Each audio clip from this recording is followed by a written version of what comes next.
복음 8장 22절 25절 말씀을 통해서 이렇게 바람과 물결까지도 이렇게 말을 했을 때에 순종케 하는 그 하나님, 이 22절 25절을 보면서 한 세 가지 정도를 한번 우리 성도님들과 이 새벽에 나누어 보겠습니다. 먼저 우리 다시 한번 본문 22절 23절을 한번 함께 읽도록 하겠습니다. 본문 22절 23절 앞에 비전에 있습니다. 자, 시작. 하루는 제자들과 함께 배에 오르사 그들에게 이르시되 호수 저편으로 건너가자 하시매 이에 떠나 행선할 때에 예수께서 잠이 드셨더니 마침 강풍이 호수로 내리치매 배에 물이 가득하게 되어 위태한지라. 아멘. 자, 지금 예수님께서 제자들과 함께 거라사인의 땅으로 가기 위해서 갈릴리 호수를 건너가고 있는 겁니다. 갈릴리 호수는 지리적으로 이 지중해 수면보다 200m 정도 낮은 곳에 위치해 있습니다. 그리고 북쪽 헬몬산에서 불어오는 이 차고 건조한 바람과 지금의 남쪽 사우디아라비아죠. 사우디아라비아의 아카바만으로부터 불어오는 이 뜨거운 바람이 부딪히는 곳이 바로 이 갈릴리 호수였습니다. 그래서 부딪혀서 종종 강풍이 일어나는 경우가 있었습니다. 그런데 제자들이 예수님을 모시고 갈릴리 바다를 건너갈 때에 바로 이 강풍이 일어났습니다. 우리는 이것을 통해서 중요한 우리 삶의 비밀 하나를 알 수가 있어요. 예수님을 마음에 모시고 사는 그리스도인, 바로 우리에게도 인생의 강풍은 얼마든지 갑작스럽게 찾아올 수 있다 없다? 있다라는 겁니다. 네, 그렇습니다. 예수님께서 함께 하신다고 우리 인생의 강풍에서 제외되는 것이 아니에요. 성경에서 그런 예를 얼마든지 찾아볼 수가 있습니다. 그 중에 가장 대표적인 사람이 내일 나눌 바로 욥입니다. 성경은 욥의 신앙을 어떻게 극찬하고 있습니까? 우리 욥기 1장 8절 말씀 한번 찾아보겠습니다. 욥기 1장 8절 말씀 앞에 비전에 있습니다. 우리 다 함께 시작. 여호와께서 사탄에게 이르시되 내가 내 종 욥을 주의하여 보았느냐? 그와 같이 온전하고 정직하여 하나님을 경외하며 악에서 떠난 자는 세상에 없느니라. 아멘. 방금 읽었던 이 욥기 1장 8절을 통해서 우리는 알 수가 있죠. 당시 욥은 신앙생활을 이 세상에서 가장 잘하고 있었습니다.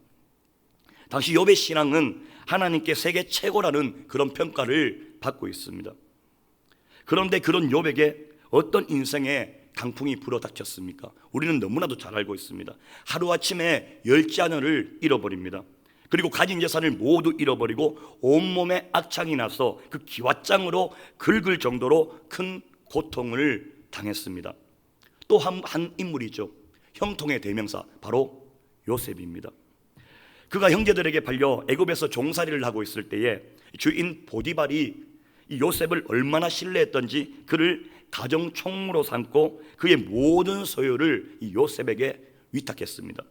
그런데 그에게 어떤 일이 벌어졌습니까? 보디발의 아내가 동침하자는 그 요구를 거절하자 이 요셉이 자신을 겁탈하려 했다고 누명을 씌워서 옥살이를 하게 되었습니다. 요셉은 아무 잘못이 없었습니다. 그저 잘못이라면 주인집에 충성을 다하고 있었던 거죠. 그런데 그가 주인의 이 아내에게 누명을 써서 옥살이를 하게 되었습니다. 하나님 마음에 합한 자 다윗 마찬가지입니다. 다윗은 이 골리앗과의 싸움에서 이기지 않습니까? 이긴 후에 사울 왕의 사위가 되었습니다. 그런데 그가 블레셋과의 전투에서 승리하고 돌아올 때 여인들이 춤을 추며 북을 치면서 사울이 죽인 원수는 천천히요 다윗이 죽인 원수는 만만이라 하는 그 노래소리를 듣고 이 사울 왕은 이 다윗을, 사위였던 이 다윗을 자신의 대적으로 간주하고 죽이려고 합니다. 그래서 쫓기는 시세가 되는 거죠. 다윗은 이 사울 왕에게 잘못한 것이 있습니까? 없습니까? 하나도 없습니다. 하나도 없어요. 전쟁에 나가서 이긴 것은 그의 힘으로 이긴 것이 아니라 만군의 여호와 하나님께서 함께 하셨기 때문입니다. 그런데 그에게 어떤 일이 일어났습니까? 사울 왕에게 13년이나 쫓기는 그런 고통을 당합니다. 바울은 어떠했습니까? 다메섹 도상에서 예수께서 그리스도이심을 깨닫습니다. 만나주셔서. 그리고 가는 곳마다 예수는 그리스도, 바로 구원자라고 증거합니다. 그런데 그에게 어떤 일이 일어났습니까? 가는 곳마다 박해를 당해요. 이 바울은 가는 곳마다 박해를 받습니다. 더욱이 함께 동역할 자들이 오히려 그의 복음 사역을 방해합니다.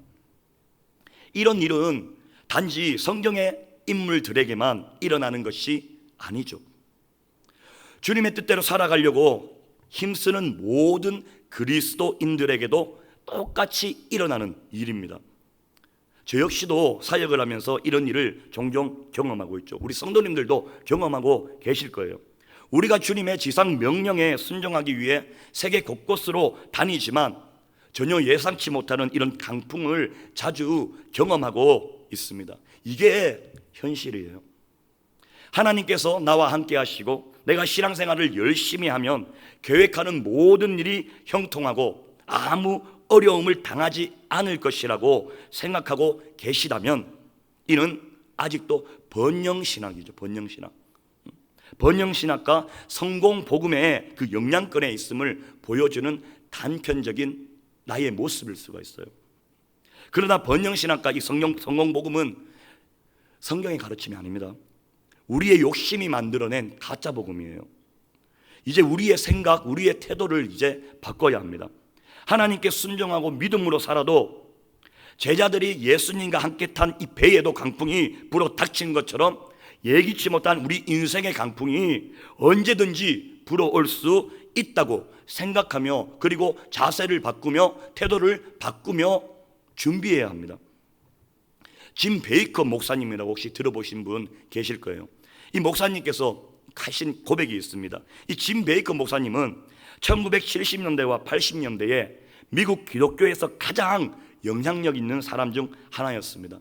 카터 대통령에서 레이건 아버지 부시 대통령에 이르기까지 미국 대통령들의 친구이기도 했습니다. 그가 설립한 PTL이죠. 텔레비전 네트워크, 미국과 전 세계에 1,400만이 넘는 가정에서 수신을 냈어요. 그 방송을 보았다는 거죠.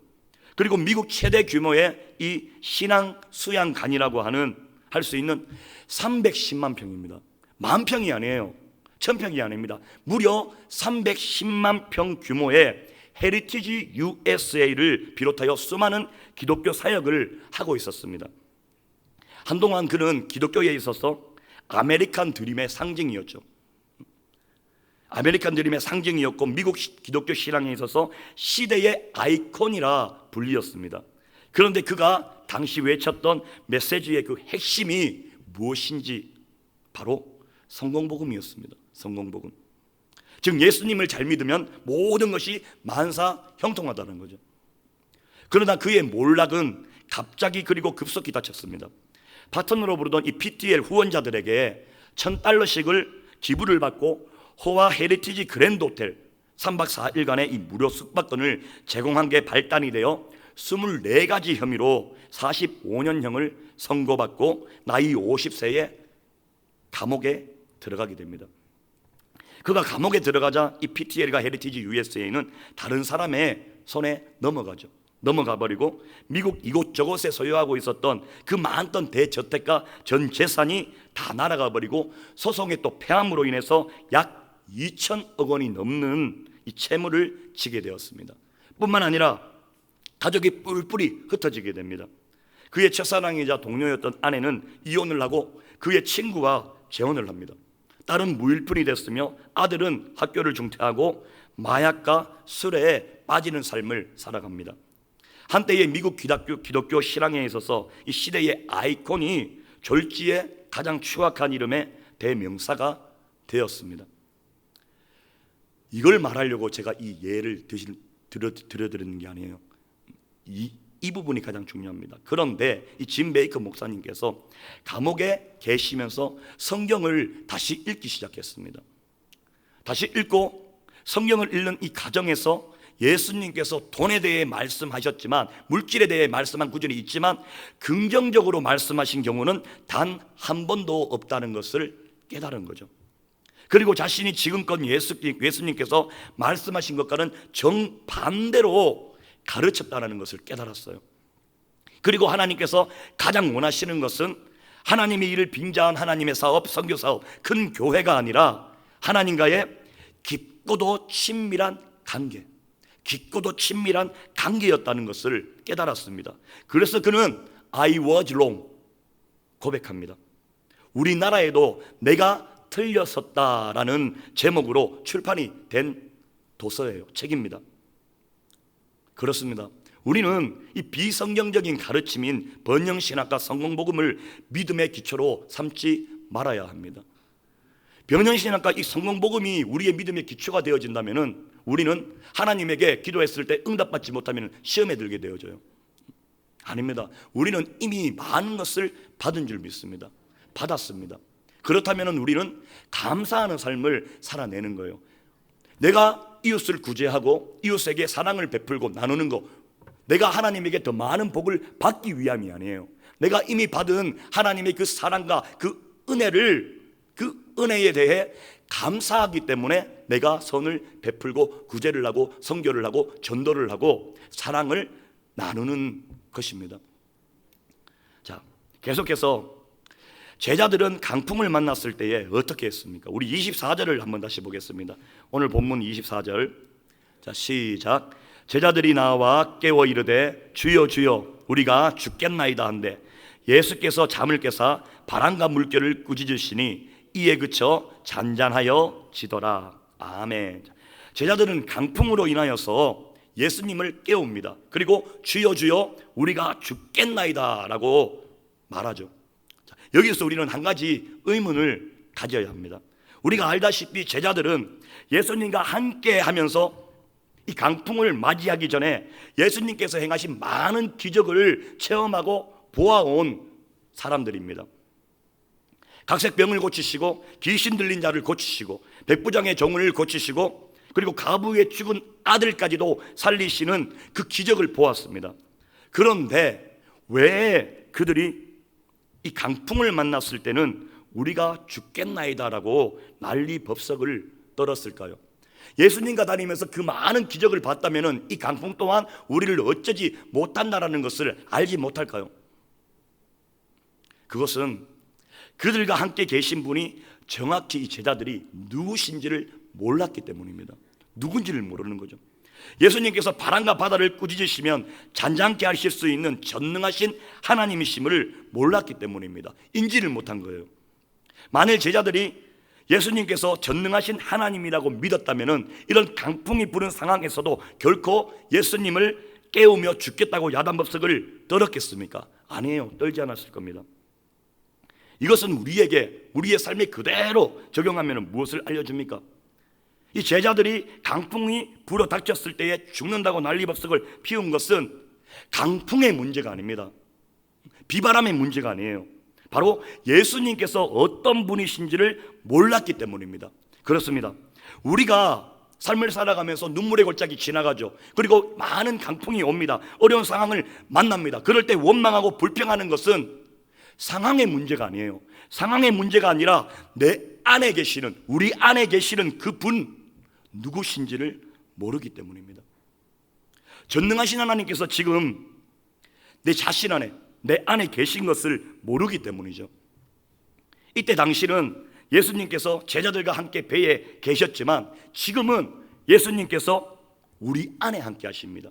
성령님이 함께 하시죠. 그래서 우리 예수님께서 부활 승천하시면서 내가 감히 너희에게 유익이라고 말씀하시고 보혜사 성령님, 도우시는 그 성령님을 우리에게 선물로 보내주셨습니다. 우리는 이 성령님과 함께, 성령님께서 우리 안에, 바로 내 안에 함께 동행하시며 나와 함께 하신다는 것을 믿으시기를 축복합니다. 예수님께서 밖에서 함께 하시는 것과 안에서, 내 안에서 함께 하시는 것은 비교가 되지 않죠. 밖에 함께 하시는 것은 일시적일 수밖에 없습니다. 일시적이지만 우리 안에, 바로 내 안에 함께 하시는 것은 영원합니다. 따라서 우리는 인생에 이 강풍이 몰아닥쳐도, 이 강풍이 불더라도 이 제자들처럼 죽겠다고 하거나 못 살겠다고 하는 것이 아니라 오히려 나와 동행하시는 성령님께 모든 것을 맡겨드리며 나아가는, 하나님께 무릎 꿇음으로 나아가는 성도님이 되셔야 합니다. 예수님께서 함께 타신 이 배에 강풍이 불어닥친 것과 관련하여 우리가 또 생각해야 될 것이 하나 있습니다. 왜 예수님께서는 바다 건너편으로 건너갈 때에 강풍이 불어닥칠 것을 분명히 아셨을 거예요. 왜? 모든 것을 보고 듣고 알고 계시는 분이니까. 이 세상에 일어나는 것은 우연이 없습니다. 모든 것이 하나님의 주권 아래에, 하나님의 섭리 아래에 있다는 거죠. 아셨습니다, 예수님께서는. 그런데 그곳으로 건너가자고 하셨느냐는 거죠. 그것은 바로 그 강풍을 통하여서 제자들에게 그들과 함께 하신 예수님께서 이 세상 만물을 마음대로 다스리시는 그 하나님이심을 가르치기 위한 것이죠.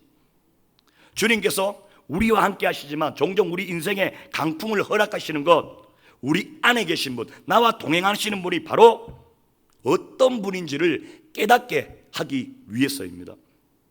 우리는 인생의 강풍이 불어닥칠 때에 태도를 바꿔야 해요. 태도를 바꿔야 합니다. 내 안에 계신 이 전능하신 주님께서 일하실 때라는 것을 깨닫고 오히려 원망, 불평, 불만만 하는 것이 아니라 오히려 주님께 매달리는 태도로 변해야 됩니다. 성경을 한번 보십시오. 하나님께서 아무 때나 일하시지 않습니다. 하나님께서는 일하시지 않으면 안 되는 그 상황에서만 일하셨습니다. 예를 들어 보겠습니다.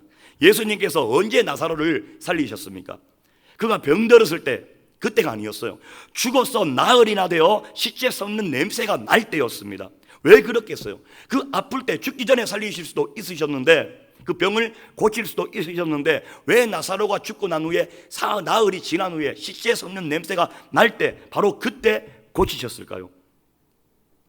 예수님께서는 이 죽은 나사로를 살리심으로 자신을 하나님이라는 것을 알게 하기 위함이었습니다. 또 언제 예수님께서 보리떡 5개와 물고기 2마리로 5,000명이 넘는 그 장정들을 먹이시는 기적을 베푸셨습니까? 빈들이었습니다. 그리고 저녁이었습니다. 이게 환경이었죠. 무리들이 스스로는 이 식사를 해결할 수 있습니까? 없습니까? 없을 때였습니다. 오직 하나님만이 하실 수 있을 때, 바로 그때. 그런데 예수님께서 그런 상황에서 오병이어로 5,000명을 먹이심으로 바로 자신이 하나님이심을 보여주신 거예요. 사도 바울이 이 복음을 전하다가 옥에 갇혔을 때에 오히려 어떻게 합니까? 기도하고 찬양합니다. 사도 바울이 기도하고 찬양할 때 어떤 상황이 일어났습니까? 지진이 나고 옥문이 열리는 그런 기적이 일어났습니다. 이 사도 바울, 바로 하나님의 이 비밀을 알고 있었기 때문이죠. 하나님이 일하시는 그 타이밍을 정확히 알고 있는 그 분이 바로 사도 바울이었습니다. 그렇기 때문에 우리 인생의 강풍이 닥칠 때에는 전능하신 하나님을 새롭게 만나는 때임을 알고 오히려 감사함으로 하나님께 나오는 삶을 살아야 합니다. 자, 또 하나 볼 것이 있습니다. 예수님께서 믿음이 없다고 제자들을 책망하십니다. 그런데 믿음이 없다고 책망은 하시지만 그들의 기도에 어떻게 하셨습니까? 우리 오늘 본문 25절이죠. 25절 마지막 절이었죠. 25절 말씀 한번 찾아서 봉독하겠습니다. 오늘 본문 25절, 누가복음 25절 다 함께 봉독합니다.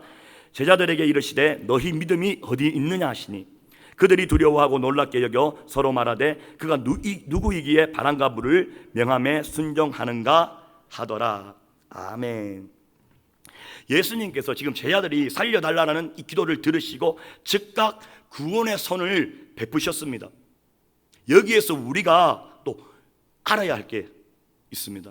우리가 삶을 살아가면서 혹 내가 잘못할지라도 우리 주님께서는 우리 기도에 응답하신다 안 하신다? 응답하신다는 거예요. 내가 하나님을 위해서 모든 것을 헌신하며 그리고 봉사하며 충성을 다하며 나갈 때만 하나님이 응답하시는 게 아니에요, 여러분. 하나님은 그저 우리가 하나님의 자녀이기 때문에 그냥 응답해 주시는 거예요. 우리의 모습이 혹 죄를 짓고 있는 가운데에 있더라도 하나님은 응답하시는 줄 믿습니다. 그게 바로 하나님의 사랑이에요. 많은 분들이 착각하는 게 무엇이냐면 내가 온전해야 내 기도를 하나님이 들으신다는 거예요. 이 생각을 가지고 있으니까 내가 온전하지 못할 때 하나님 앞에 나와서 기도를 해야 함에도 불구하고 기도할 용기조차도 나지 않는 경우 있습니까? 없습니까? 있어요. 반드시 있습니다. 이거 원수사탄 마귀에게 조롱당하는 거예요. 하나님은 그걸 원하시는 게 아닙니다. 하나님께서는 우리의 모습, 내 모습 이대로 나아오신다면 하나님께서 만나주시고 그리고 우리의 기도를 들어주신다라고 이 성경을 통해, 말씀을 통해 약속하셨습니다. 그게 바로 우리가 믿는 우리 하나님이에요. 바로 아버지입니다. 용기를 내십시오. 우리가 삶을 살아가면서 예수님을 믿으면서 죄 안 짓는 사람이 누가 있겠습니까?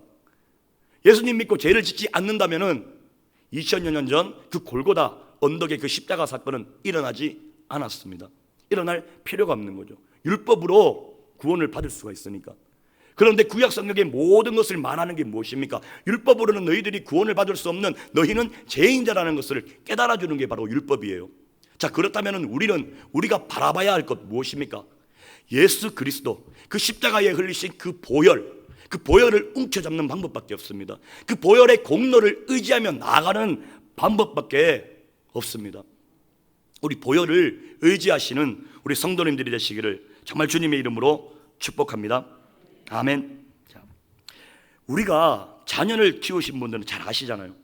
자녀들이 꼭 효도해야 자녀들이 원하는 것을 주십니까?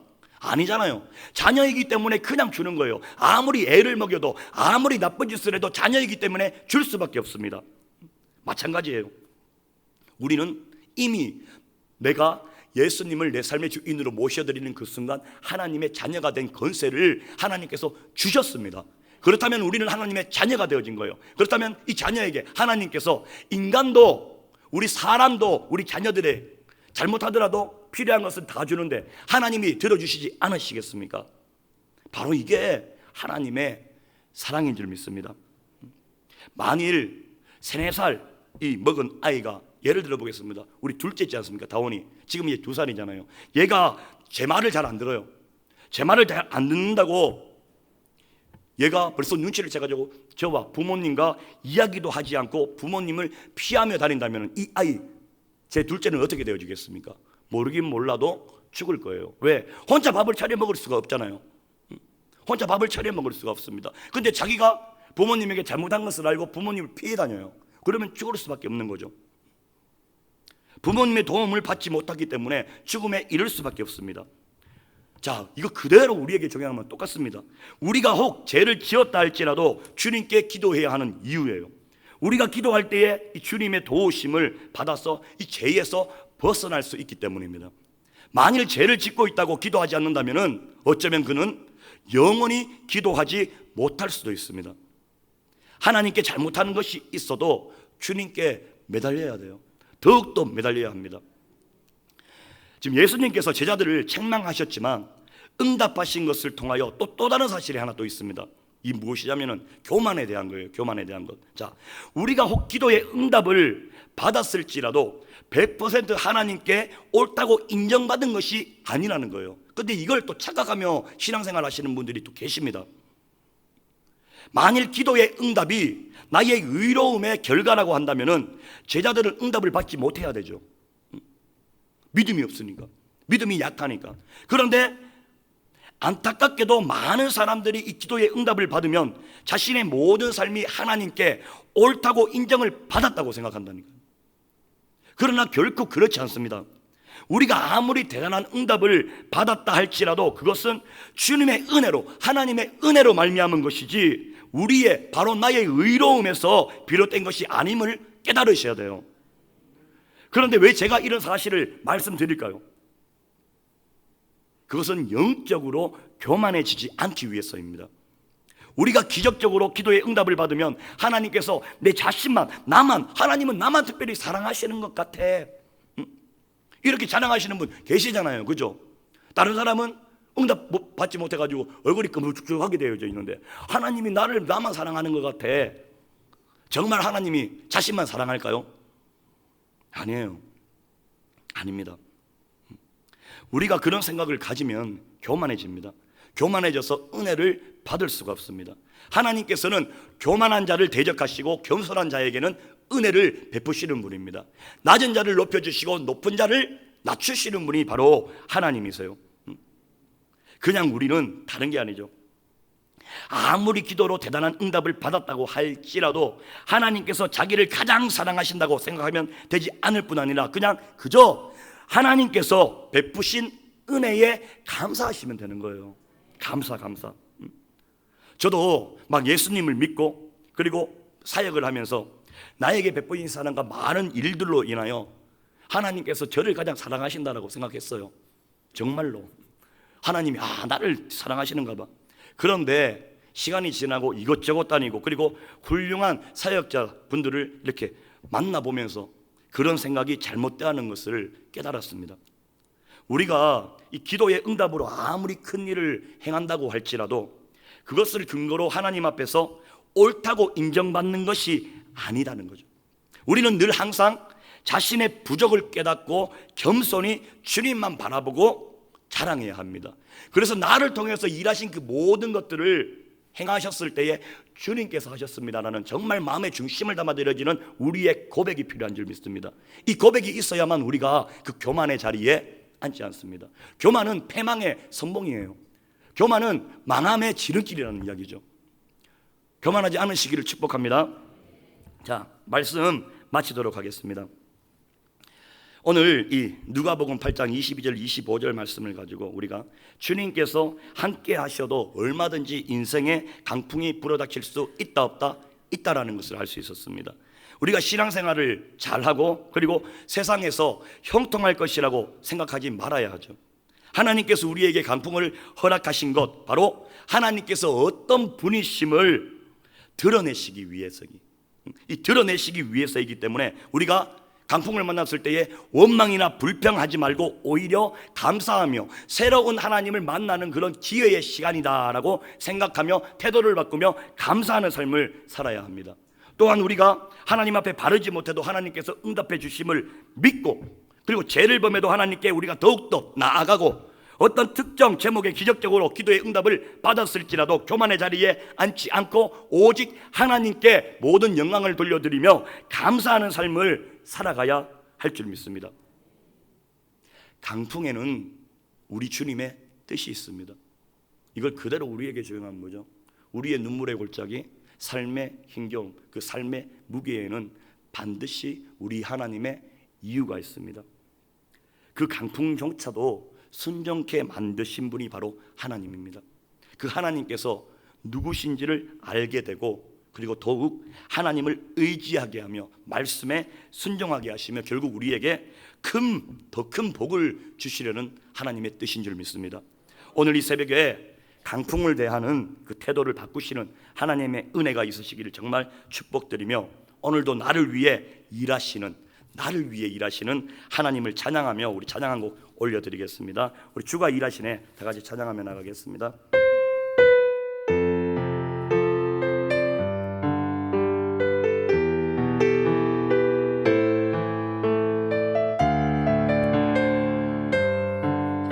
우리 다 같이 믿음으로 고백합니다. 날이 저물어 갈 때, 날이 저물어 갈 때, 빈들에서 걸을 때, 그때가 하나님의 때. 내 힘으로 안 될 때, 내 힘으로 안 될 때, 빈손으로 걸을 때, 내가 고백해 여호와 이래. 우리 모인 이곳에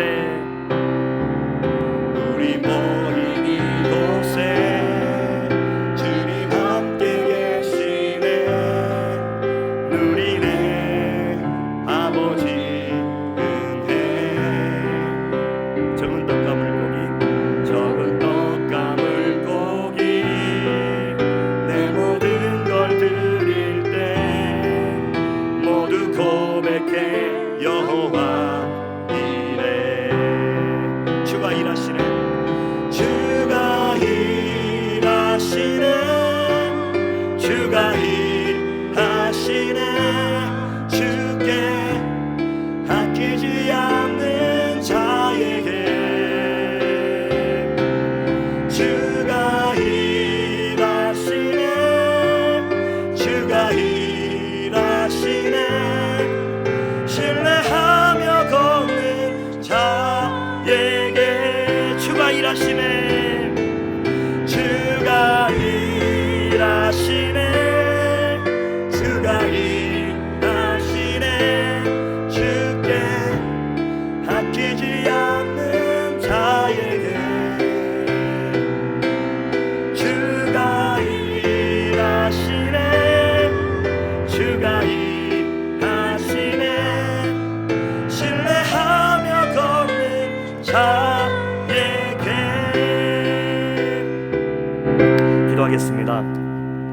하나님 감사합니다. 오늘 또 이렇게 귀한 말씀 가운데에 많은 하나님의 뜻을 알고 깨닫게 하여 주심을 감사드립니다.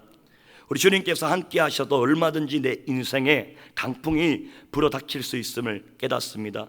그 강풍이 불어닥쳤을 때에 원망, 불평, 불만, 환경에 눌려서 지내는 것이 아니라 오직 하나님의 그 은혜와 하나님의 사랑, 그 강풍조차도 조용케 하시는 그 하나님, 전능하신 하나님을 믿음으로 말미암아 하나님의 그 결국을 믿음의 눈으로 바라보며 또 다른 하나님을 만난다라는 새로운 마음을 가지고 감사하며 나아가는 그런 복된 삶을 살아가길 원합니다.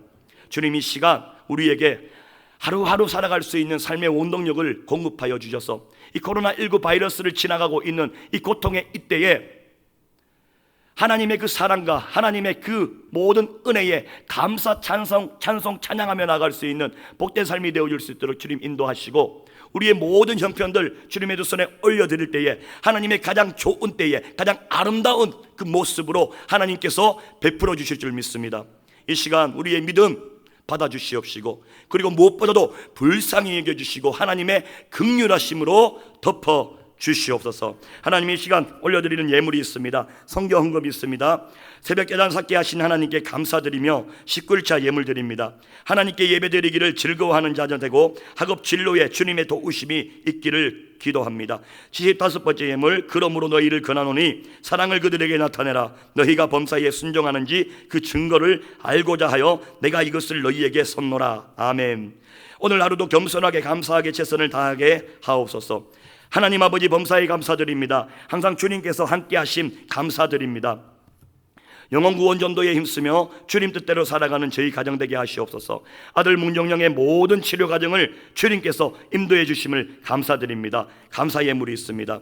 하나님, 마음의 중심을 담아 올려드린 이 예물이 쓰이는 곳, 예수 그리스도의 향기가 넘쳐나는 곳 되게 하여 주시옵시고, 구별하여서 드려진 이 예물을 위해 30배, 60배, 100매로 복내려 주시고, 영혼이 잘된 같이 범사가 잘되고 강건케 하여 주옵소서. 예수님의 이름으로 축복하며 기도드립니다. 아멘. 우리 하나님께